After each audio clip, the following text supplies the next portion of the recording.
the early 1990s. So what did you make of polls that showed more Americans were opposed to this than were opposed when you guys were dealing? Well, you know, it's very interesting with the polls, Neil. You know, you got to watch them carefully. And one of the things that's happening is the polls have been shifting once it was passed.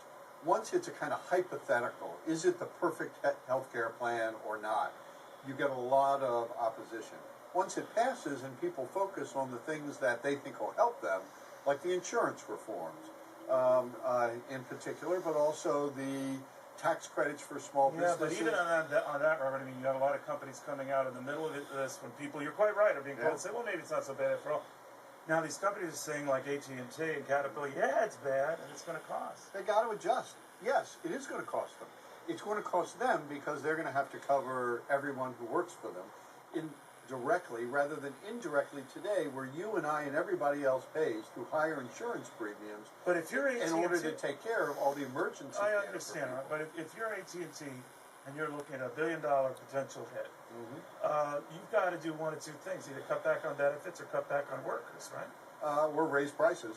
Very hard in this environment to do that. It is hard, but actually a little less in that sector than in some other sectors. Well, you're right, actually.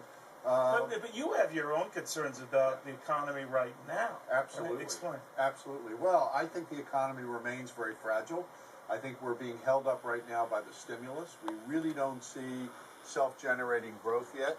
Europe is in terrible shape, and that'll have consequences for us.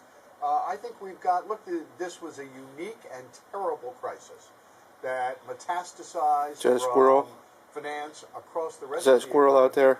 It's going to take several years for us to really right ourselves. With all of those other issues, the way this president did, and as aggressively as this president did, in the middle of all this. Well, you know, I'm not a politician. I know. I'm not a politician. The one thing I think that the White House was very careful to do, and it does take account of the economy, is that most of the provisions which really increase burdens don't really kick in until 2012, 2014. But you're going to get more people insured if they have more jobs, right? Well, the fact, look. That squirrel shouldn't be out there, should he? That the uninsured, we don't begin to really take care of them. You going to go outside? For a couple years. What's really kicking in right now are some of the increases in taxes and the insurance reform. Do you think this is really deficit neutral? I never believe anything is deficit neutral. This is not the critical problem, however, yet in this period for the deficit. If you're looking to healthcare is the center of the deficit, but the center of that is the very rapid. But if we did anything in this to structurally address that, that's what I got. Was this worth?